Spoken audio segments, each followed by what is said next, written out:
약속의 자녀로 산다는 것은 이란 말씀의 제목으로 은혜를 나누려고 합니다. 얼마 전 뉴스를 통해서 봤는데 정말 영화 같은 일이 중국에서 일어났습니다. 지난달 31일 중국 장쑤성의 한 결혼식장에서 있었던 일인데요. 아들의 결혼식 도중에 며느리의 손을 본 시어머니가 너무 깜짝 놀랐습니다. 20년 전에 길에서 잃어버린 자기 딸이 태어날 때부터 가지고 있었던 그의 손의 흉터가 그게 똑같은 거예요. 그래서 신부 이제 부모한테, 친정 엄마한테 물어본 거죠. 혹시 이 딸을 좀 입양한 거 아니냐. 그랬더니 그랬다는 거예요. 예. 그 딸은 누구 딸이에요? 예, 신랑 엄마의 딸이에요. 그러면 그 결혼은 가능해요? 불가능해요? 끝난 것 같았죠. 근데 또 반전이 있었어요. 알고 보니까 이 신랑을 입양한 아들이었던 거예요. 예. 그 딸을 잃어버려서 그렇게 찾다가 이제 좀 안 될 것 같아서 포기하고 그냥 그 비슷한 또래의 아들을, 이번엔 아들을 입양해서 키운 거예요.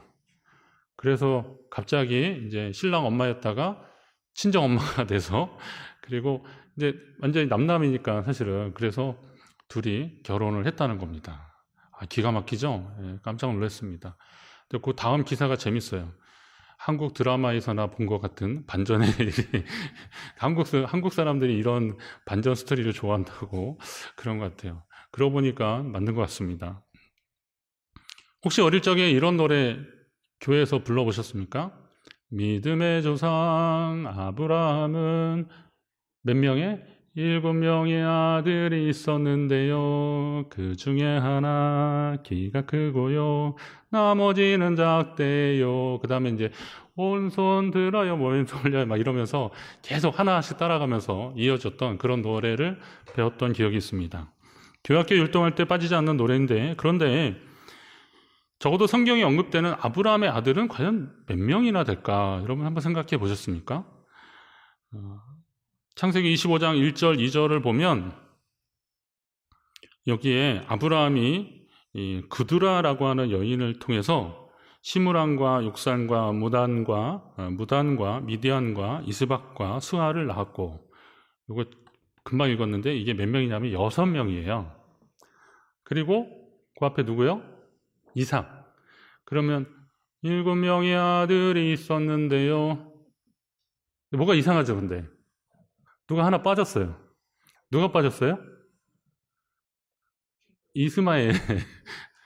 아니, 6아들까지 쳐준다면 이삭보다 먼저 나온 이스마엘도 쳐줘야 되는데 이 이스마엘이 없어진 거예요. 원래 제목을 해서 이스마엘은 어디에 이렇게 정하려다가 약속의 자녀를 좀 강조하고 싶어서 다시 제목을 그렇게 정했습니다. 자, 하갈이 낳은 이스마엘이 빠졌습니다. 왜 노래에 이 이스마엘의 이름이 빠졌을까요? 오늘 본문은 아브라함의 마지막 생에 대한 기록입니다. 이 아브라함의 아들들을 통해서 약속의 자녀로 산다는 것이 무엇인지를 말씀을 통해서 한번 더 같이 보려고 하는 겁니다. 이스마엘에 너무 집중하지 마시고 약속의 자녀로서의 삶에 좀 집중하시면서 오늘 말씀을 보십시오. 그리고 이 약속의 자녀로 살면서 우리가 가져야 되는 믿음의 원칙들에 대해서 한번 함께 나누려고 합니다. 성령께서 우리 가운데 역사하실 줄로 믿습니다. 우선 아브라함의 아들들을 한번 보십시오. 다시 앞에 노래, 믿음의 조상 아브라함은 7명의 아들이 있었는데요. 자, 7이라고 자꾸 그럽니다. 자, 하나님은 아브라함에게 약속의 아들 이삭을 주셨고 다른 아들들도 주셨습니다. 오늘 아까 말씀 25장 2절에 보니까 그가 시므란과 욕산과 무단과 미디안과 이스박과 수아를 낳았고, 그러면서 3절에 욕산은 스바와 드단을 낳았으며 드단의 자손은 아수르 족속과 루드시 족속과 루음미 족속이며, 좀 익숙한 이름들이 막 나옵니다. 그러니까 그 6아들들이 더 퍼져가면서 각 나라와 민족을 이룹니다. 이는 하나님이 아브라함에게 내가 너로 심히 번성하게 하리니 내가 내게서 민족들이 나게 하며 왕들이 내게로부터 나오리라 라고 하신 하나님의 약속의 말씀들. 자, 왕들이 계속 나올 거라는 거예요. 이삭을 통해서 나온 왕들은 다윗 왕을 비롯한 그 후손들이라고 하더라도 다른 왕들도 여러 왕들이 거기에서 계속 나올 것이라고 말씀하는데 이 약속의 말씀이 이루어지는 겁니다. 이 아들들, 6 아들들은 가나안의 동쪽, 동남쪽, 남쪽 이렇게 주로 오른쪽으로 분포되면서 그렇게 살았습니다. 거기서 큰 민족을 이루었습니다. 우리에게도 익숙한 이름들이 나옵니다. 스바, 드단, 미디안, 에바 이런 이름들은 출애굽기나 욥기 그리고 예레미야서 이런 데서 그 이스라엘 주변 민족 족속으로 그렇게 많이 등장하는 이름들입니다. 자, 똑같은 아브라함의 아들들인데 왜 이렇게 그들은 다른 삶을 살았을까? 우리가 짐작할 수 있는 것은 아브라함이 이삭에게 자기 소유를 나눠주었는데 5절, 6절에 보면요. 자기 서자들에게도 그 재산을 주어서 자기 생전에 그들로 하여금 자기 아들 이삭을 떠나 동방 곧 동쪽 땅으로 가게 하였더라. 여기에서 이제 힌트를 얻을 수 있는 겁니다. 솔직히 족장은 자기 재산을 족장으로 이어받는 장자에게만 다 주면 되는 거였어요. 그런데 오늘 아브라함은 그 재산을 다른 아들들에게도 지금 나눠주고 있습니다. 똑같이 줬는지는 어떤지는 모르겠지만 일단 나눠줬어요. 그러면 왜 그렇게 했을까? 아마 재산 때문에 자기 사후에 좀 아들들끼리 복잡해질 것 같으니까 아예 주고 야, 너네는 아예 그냥 먼 데 가서 살아라 이렇게 했던 것 같아요. 그러나 여기에 더해서 아브라함이 이삭에게 나눠준 것은 과연 물질만 나눠줬겠는가? 그건 아니라는 거죠. 성경은 오늘 그냥 5절에 보면 아브라함이 이삭에게 자기 모든 소유를 주었고 라고 했는데 이 모든 소유를 줬는데 또 서자들에게도 줬다 그랬으면 이 모든은 또 무슨 의미일까? 라는 것을 한번 생각해 보셔야 됩니다. 근데 여기에서의 모든은 자기 재산 전부를 줬다라는 것이 아니라 자기가 줄 수 있는 모든 것들을 줬다라고 그렇게 받아들이셔야 됩니다. 말하자면 물질만이 아니라 자신에게 부여된 영적인 장자권까지 이삭에게 줬다라는 겁니다. 여러분은 여러분의 자녀들에게 여러분의 가정과 교회에게 과연 어떤 것을 물려주고 싶으십니까? 영적인 자산을 소중히 여기시고 이걸 물려주시기를 간절히 바랍니다. 자녀들에게 물려줄 것은요, 우리 다음 세대에게 물려줄 것은 물질만이 아니라는 겁니다. 저희 큰 아이가 이제 신학을 하고 지금 한 6년째 공부를 하고 있습니다. 학부 4학년 마치고 지금 이제 대학원 3차를 하니까 횟수로 한 6년째 공부를 하고 있는데 그 큰아들이 신학대학을 가겠다고 했을 때 제가 좀 덜컥 겁이 났습니다. 솔직히. 자네 그 길을 가려나 그런 마음으로 그래서 좀 더 기도하고 오라 그랬어요. 그랬더니 정말 몇 달 후에 자기 정말 가겠다고 고등학교 2학년 때 그랬어요. 저도 사실 고등학교 2학년 때 신학교로 가고 싶은 마음이 하나님의 부르심에 대한 확신들이 있었거든요.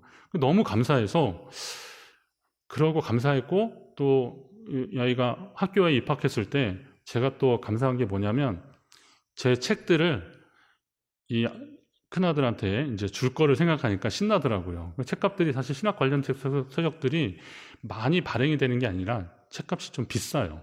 근데 제가 또 없는 돈에 그걸 많이 샀기 때문에 그걸 좀 주고 싶은데 그래서 신났어요. 근데 지금 한 횟수로 6년차 공부를 하는데 이 아들이 저한테 책을 달란 말을 별로 안 하더라고요. 그럼 내가 은퇴하면 책을 가져갈 건가? 근데 일단 공부할 때 책이 필요할 텐데 그래서 왜 책이 안 필요하냐 그랬더니 그 아이가 그런 얘기 하더라고요. 사실 아빠 서재에 있는 책은요 요즘 제한테 필요한 책은 아니에요 그러더라고요.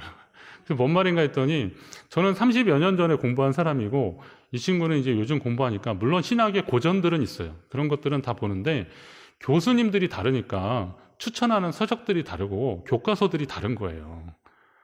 그러니까 저를 가르쳤던 교수님들은 다 은퇴하시거나 이제 돌아가셨는데 지금 이제 저희 아이를 가르치는 교수님들은 뭐 저보다 약간 선배거나 아니면 후배들이 많거든요. 학교로 본다면. 그러니까 그 책을 똑같이 볼 일은 없는 거죠. 제가 괜히 좀 씁쓸하더라고요. 난 이 책을 좀 꼭 주고 싶은데. 그래서 제가 뭐 그것 때문에 마음이 상하거나 막 그런 건 아닌데 어느 날 새벽에 기도하면서 갑자기 책 생각이 났는데 불현듯 이런 생각이 나더라고요. 내가 아들한테 물려줄 거는 책이 아니구나 하는 생각이죠. 제가 제 아들한테 물려줄 건 책이 아니었구나. 저는 이 아이가 계속 그 길을 가면 나중에 이제 목회자가 될 텐데, 목회자로서 사역에 임하는 목회 선배로서의 삶의 모습, 신앙의 부모의 모습, 신앙 선배의 모습을 그 다음 세대에게 물려줘야 되지, 단지 책을 물려주려고 하는 것은 내 욕심이었구나, 그리고 잘못 생각했구나. 그리고 나서 보니까 책을 줘야겠다고 하는 설렘보다는 목사로서 더 잘해야 된다는 중압감이 더 커지더라고요. 좋은 신앙의 선배요, 좋은 목회 선배가 되었으면 좋겠다라는 겁니다. 자, 하나님이 하갈의 씨를 번성케 하시겠다고 말씀하십니다. 이 씨라고 하면 이제 남성 중심적으로 우리가 생각하는 무슨 선입견이 있잖아요. 실제로 하갈은 지금 아브라함의 아이를 가진 건데, 여기에서 하나님은 내 씨를 번성케 하시겠다고 그렇게 약속하십니다. 이는 결과적으로 하나님이 이삭을 통해서 그의 자손을 번성케 하시겠다는 것과는 좀 구분은 되지만, 그래도 하갈을 통해서 하나님이 큰 민족을 이루고 번성케 하시겠다고 약속을 주시는 거예요. 자, 그럼 하갈은 광야에서 죽어요, 안 죽어요? 안 죽죠. 왜? 하나님 그 약속의 말씀을 주셨으니까. 그리고 그 이스마엘을 통해서도 큰 민족을 이루겠다고 주신 약속의 말씀이 있으니까, 떡 조금하고 가죽 부대에 물 좀 채우고 나와서 그 떨어지면 죽을 것 같지만 하나님의 보호하심과 인도하심은 분명히 있다는 거예요. 제가 창세기 말씀을 계속 보면서 우리가 너무 이삭에게 집중하느라 이스마엘에게도 함께 하시는 하나님을 우리가 많이 놓치고 있다라고 말씀을 드리는데, 사실입니다. 정말 그렇더라고요. 이스마엘로 이어지는 자손들, 자꾸 이게 이제 우리가 대결 구도로, 이삭과 이스마엘을 대결 구도로 보니까 이스마엘에는 별로 관심을 안 갖고 이삭만 보는데, 사실은 이스마엘도 하나님이 계속 집중하셨습니다. 어떻게 보면, 그럼 이스마엘 입장에서 보면 내가 지금 아버지를 마음껏 아버지라 부를 수도 없고, 뭐 어머니하고 지금 광야에서 쫓겨났으니까 얼마나 속상해요. 이게 나이도 먹을 만큼 먹은 나이예요. 아브라함이 86세에 이스마엘을 낳았어요. 그리고 100세에 이삭을 낳아서 젖될 무렵에 잔치를 하고 광야로 쫓겨난 거니까, 이게 더하면 14 더하기 3 더하기, 그러면 적어도 17살 그 이상 된 거거든요. 그럼 사리분별이 왜 없겠어요? 엄마가 지금 그렇게 어려움 당하고 쫓겨나고 있는 상황인데 얼마나 속상했겠어요. 그러다 보니까 그 사건이 이 이스마엘에게서는 굉장히 부정적인 기억이 되고, 그리고 이것 때문에 분노가 쌓이는 그런 감정이 되어버리고 만 겁니다. 그러나 하나님이 그들을 부정적으로 보신 것은 아니라는 걸 아셔야 돼요. 왜냐하면 그로 하여금 큰 민족을 이루겠다고 약속하신 것은 일전 숫자적인 그 부흥을 하나님이 주시겠다고, 번성케 하시겠다고 약속하신 것인데, 하나님이 그들을 제쳐놓으셨나? 그건 아니라는 겁니다. 그들 스스로 자신들의 삶의 환경을 부정적으로 설정하고 자꾸 그 안에 갇혀버렸다고, 그렇게 볼 수밖에 없는 겁니다. 이스마엘을 향한 하나님의 말씀이 있어요. 그가 사람 중에 들 나귀같이 되리니, 이게 창세기 16장 이제 하갈한테 주시고 또 이스마엘에 대해서도 주시는 거예요. 사람들 중에서 들 나귀같이 되리니, 이 들 나귀라는 게 유대 광야에서 길들여지지 않는 나귀인데, 사람이 다가가면 확 도망가고, 그리고 뭐 이리 뛰고 저리 뛰고 하는 그런 존재잖아요. 짐승이잖아요. 이스마엘이 바로 그렇게 될 것이다. 그건 어쩔 수 없어요. 이제 이스마엘이 그렇게 되는 거예요. 이삭하고는 조금 다른 삶을 살았으니까. 그리고 그가 여기 보면 그의 손이 모든 사람을 치겠고 모든 사람의 손이 그를 칠지며 그가 모든 형제와 대항해서 살리라. 티격태격하면서 싸우게 될 것이라고 하는 것을 예언해 주셨어요. 실제로 이 말씀은 이스라엘을 저주한 것이 아니라 그가 앞으로 어떤 삶을 살 것인지에 대한 이제 힌트를 주신 것인데, 그 현재의 이집트, 그리고 이스라엘, 요르단, 그리고 그 밑으로 이제 사우디아라비아 이런 쪽으로 이렇게 분포해 있는, 살고 있는 베두인족이라는 유목민들이 있습니다. 이 사람들은 거의 국경을 초월해서 산대요. 제가 갔을 때 광야의 베두인족 그 숙소를 봤는데, 이제 안내하는 분한테 물어봤더니 저 사람들이 그렇게 산다는 거예요. 지금 우리가 어디 가면 뭐 여권 가지고 국경을 넘어갈 때 이제 비자 내고 확인하고 그렇게 보내고 그러는데, 이 베두인족만큼은 그런 데서 좀 관대하대요. 이스마엘의 후예가 그런 사람들입니다. 근데 이 사람들은 또 평온하게 산 것만은 아니에요. 지금이야 뭐 이런 질서가 있어서 그렇지만 당시로서는 우리 지금 시나이 반도 쪽에 성지순례 잘 못 갑니다. 그쪽에 갔는데 그쪽 부족들이 침략하고 이렇게 인질 잡고 막 그래가지고 그 부족장들하고 좀 협의해서 간신히 인질을 구출해내긴 했는데 그때 또 한번 폭탄 테러 있었고 막 그러잖아요. 그래서 지금 그쪽에는 여행이 금지되는데 그만큼 그쪽 지역의 여행객들을 상대로 해서 약탈하는 그런 사람들이 있었던 거죠. 그런 삶을 살 수밖에 없을 것이다라는 겁니다.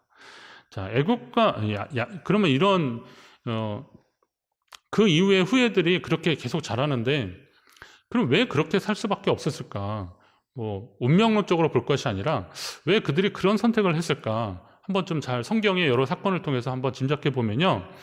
야곱과 에서의 경우를 본다면 장자의 축복권을 빼앗긴 에서가 너무 원통하고 분해서 비뚤어진 삶을 선택하는 건 좀 이해가 돼요.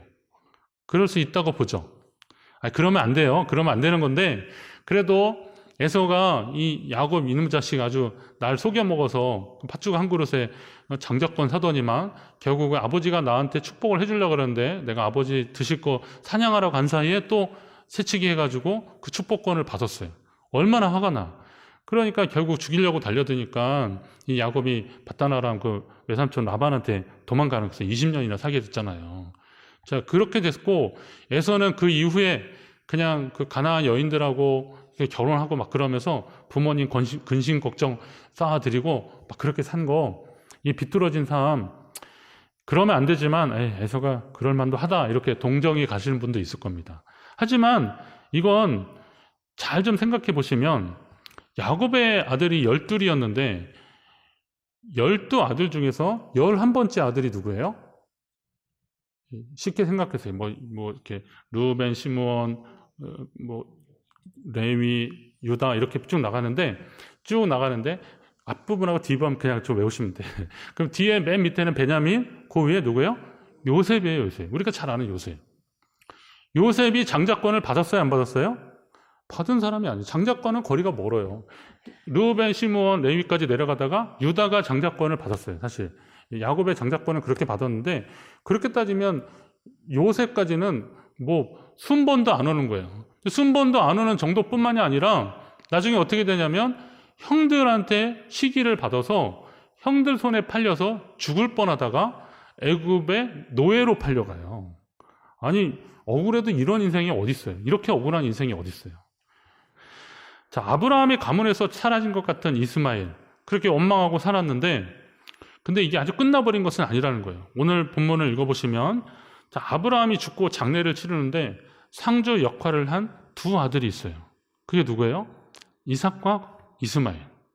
자, 6 아들들은 재산을 주고 아예 동쪽으로 가서 살라 그랬기 때문에 진짜 그 6 아들들은 저 요단 넘어 아니면 저쪽 그 사이바다 동남쪽으로 그냥 아예 내려가서 그렇게 살아서 더 이상 왕래가 없기 때문에 심지어는 뭐 아버지가 돌아가셨는데도 여기에 오지 못했다고 보는 거예요.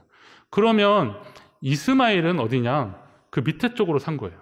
가나안 땅 밑에 쪽에 살았기 때문에 완전히 인연을 끊고 살았다고 보지 않는 거예요. 그러니까 아버지가 돌아갔을 때 아버지 장례에 같이 참여했고 막벨라굴에 장사하는 것 같이 도와줬잖아요. 저는 여기에서 어떤 힌트를 얻었냐면 이스마엘이 아버지의 믿음의 영향력, 그 영적인 영향력을 받을 수 있는 기회를 아예 못 받은 건 아니었구나. 그런데 이스마엘은 그 아버지의 선한 영향력을 받을 수 있는, 좋은 믿음의 영향력을 받을 수 있는 그런 기회들을 자기 삶을 한탄하고 원망하고 불평하고 분노하느라 그 좋은 기회를 다 놓쳐버리고 말았다는 겁니다. 감정은 습관이다라고 하는 그 정신과 의사 그 박용철이라고 하는 의사가 지은 책을 제가 봤는데요. 여기 보니까 그분이 말하는 게 그거예요. 뇌는 우리의 뇌, 그러니까 판단하고 선택하는데요. 우리의 뇌는 좋은 것을 선택하는 것이 아니라 익숙한 걸 선택한대요. 익숙한 거. 그러니까 뭐가 좋은 거는 분명히 아는데 좋다고 해서 그걸 선택하는 것이 아니라 익숙한 걸 선택한다는 거예요. 저도 공감을 했어요. 몸에 좋은 음식들이 있더라고요. 제 아내가 요즘 무슨 당뇨에 좋다고 무말랭이를 어디서 샀어요. 무말랭이를 제가 인터넷에서 시켜 먹을 줄은 몰랐어요. 그 시장에서 이렇게 보거나 아니면 무 말랐다 이렇게 먹는 건 줄 알았더니 그게 또 인기라 가지고요. 그것도 또 이렇게 보니까 깨끗하게 해가지고 자기.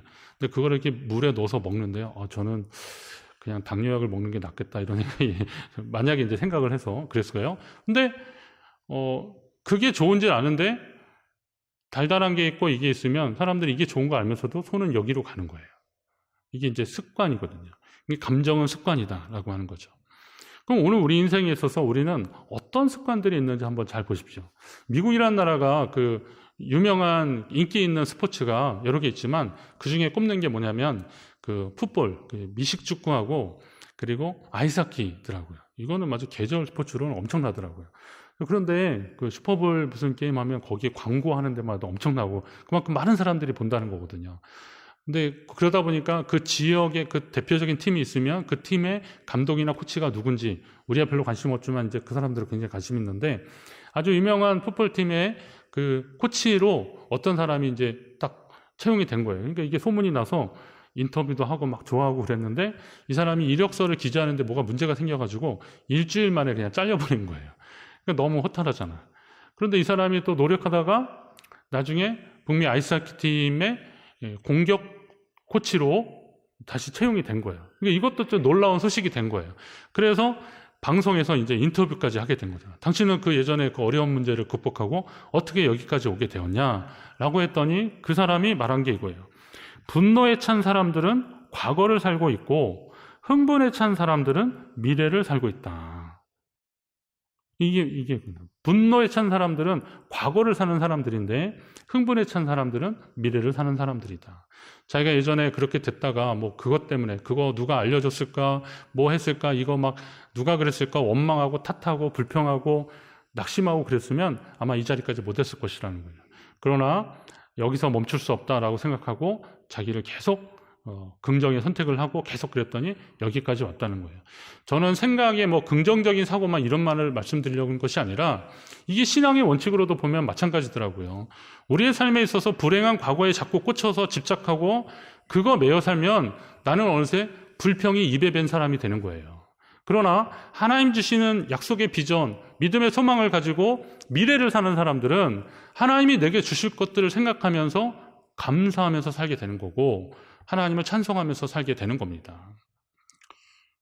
유명한 연예인이 과거사 때문에 과거에 뭐 학교 폭력이나 뭐 아니면 어디 방송에서 말한 게 인터넷 뭐 유튜브나 이런 데서 말한 게 지금 문제가 돼가지고 그게 어디 뭐 드라마에서 하차하고 막 그러잖아요.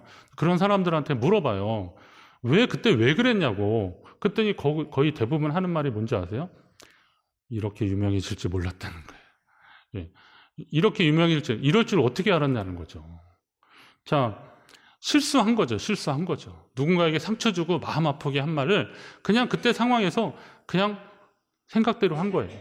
그러나 하나님의 약속과 비전을 가진 사람들은 오늘 내 삶을 그렇게 함부로 살지 않는 겁니다. 과거에 얽매인 삶이 아니라 미래를 바라보며 흥분하고 그리고 그 비전 때문에 가슴 설레는 그런 삶을 살게 될 것입니다. 여러분은 어떤 것을 선택하시겠습니까? 너무 익숙한 것만 선택하지 마시고 하나님 주신 약속의 비전을 선택하시는 하나님의 사람들 되시기를 간절히 바랍니다. 우리 믿음의 다음 세대가 하나님 앞에 함께 꿈꾸고 하나님 앞에 예배하고 그리고 이것이 계속 이어지는 그런 소망을 한번 바라보십시오. 여러분의 자녀들에게 그리고 지금 저곳에서 예배드리고 있는 우리의 다음 세대가 함께 하나님을 찬양하고 예배하는 그런 하나님 백성으로 주님 앞에 서는 것을 한번 상상해 보십시오. 그렇다면 오늘 우리가 선택할 수 있는 것들이 분명할 것입니다. 믿음의 선택을 하십시오. 믿음의 언어를 사용하십시오. 사랑의 손길이 풍성해지도록 그렇게 사십시오. 하나님 기뻐하시는 삶이 여러분 가운데 일어나고 이 약속이 여러분의 삶에 그리고 여러분의 다음 세대 가운데 반드시 이루어질 줄 주의 이름으로 축원합니다.